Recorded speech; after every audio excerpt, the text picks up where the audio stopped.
दोस्तों, आप लोग वीडियो देखते ही नहीं हैं। इसके पहले मैंने कैप्टन विक्रम बत्रा की लाइफ स्टोरी बताई थी, जाके उसको भी देखो और इसको भी देखो। आज मैंने कैप्टन अनुज नायर के बारे में बताया।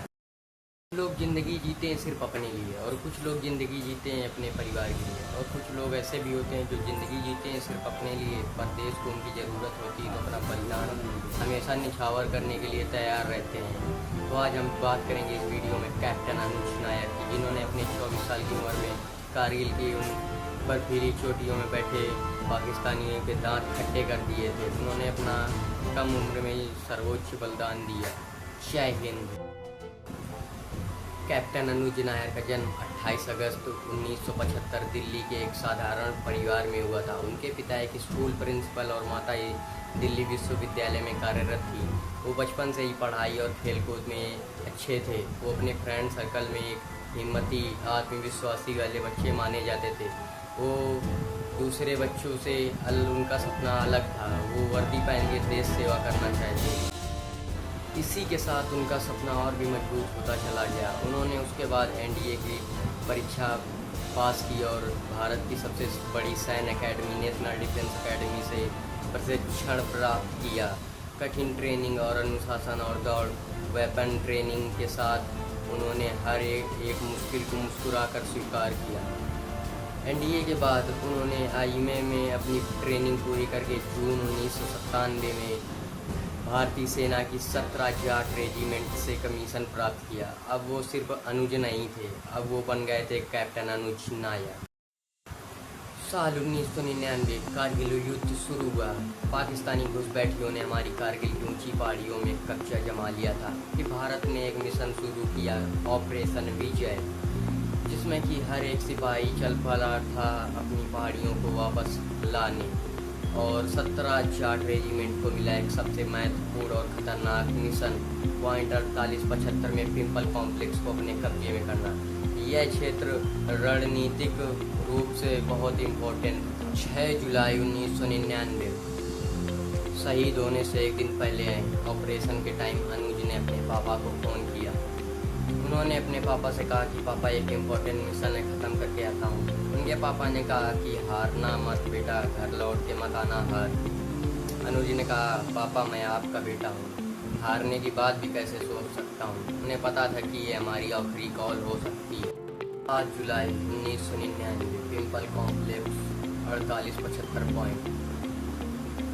चारों तरफ से गोलीबारी हो रही थी। 17 जाट रेजिमेंट बिना कुछ सोचे देखे आगे बढ़ रही थी। बीच में ही उनका कंपनी कमांडर घायल हो गया। तो इस सिचुएशन में पूरी जिम्मेदारी आई कैप्टन अनुज नायर की। वो पीछे हटने की बजाय और आगे बढ़ते ही चले गए। उन्होंने अपने साथियों के साथ देखे कि 4-5 दुश्मन के बंकर उन्होंने रॉकेट लॉन्चर और ग्रेनेड से पहला बंकर उड़ाया, फिर दूसरा, फिर तीसरा। इसी के साथ चारों तरफ से गोलियां चल रही थी, ना इधर से ना उधर से, मगर अनुज रुकने वालों में से कहाँ थे। 7 जुलाई 1999 की दोपहर जब उन्होंने तीसरा बंकर उड़ाया, उसके बाद चौथा बंकर केवल बचा था। अगर वो बंकर नष्ट हो जाता तो वो क्षेत्र पूरा भारत के नियंत्रण में होता। अनुज नायर ने अपने साथियों का मनोबल बढ़ाया और कहते चले गए, आगे बढ़ो। उन्होंने अब खुद आगे बढ़कर दुश्मनों पर हमला बोला। तभी एक रॉकेट लॉन्चर उन्हीं के सामने आके गिरा और फट गया। वो गंभीर रूप से घायल थे और उसी के बाद वो वीर गति को प्राप्त हो गए। और उसके बाद सभी पीछे से उनके साथियों ने चौथा बंकर भी उड़ा दिया। और इस बंकर के उड़ने के बाद भारत की सेना को एक बड़ी बढ़त मिली। ये पॉइंट हाथ में आने से उनका 25% उनकी प्रॉब्लम सॉल्व हो चुकी थी। कैप्टन अनुज नायर के बलिदान के बाद उनके साथियों ने हमला जारी रखा और दुश्मनों को पीछे हटना ही पड़ा। उसके बाद हम लोगों ने पिंपल कॉम्प्लेक्स पर तिरंगा फहरा दिया था। पिंपल कॉम्प्लेक्स के जीतने के बाद टाइगर हिल्स और आसपास के क्षेत्रों में बड़ा ही हम लोगों को फायदा हुआ। कैप्टन अनुज नायर के इस बलिदान का देश हमेशा ही नमन करता है और करता ही रहेगा। उनके इस वीरता और शौर्य का प्रदर्शन करते हुए उनको मरणोपरांत भारत का दूसरा सबसे हाईएस्ट मिलिट्री अवार्ड महावीर चक्र से सम्मानित किया गया। आज भी उनकी इस वीरता की मिसाल भारतीय सेना सबको उदाहरण के रूप में बताती है। भले ही कैप्टन अनुज नायर आज हमारे बीच नहीं है, पर उनका साहस और उनकी वीरता और उनका बलिदान आज भी हमारे दिलों में जिंदा है।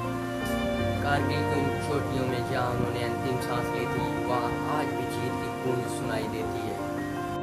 कुछ लोग सिर्फ उम्र से बड़े होते हैं और कुछ लोग सिर्फ अपने कर्मों से अमर हो जाते हैं। कैप्टन अनुज नायर ने अपनी 24 साल की ज़िंदगी ऐसे जी जिसको पूरे भारत पे गर्व है। जय हिंद।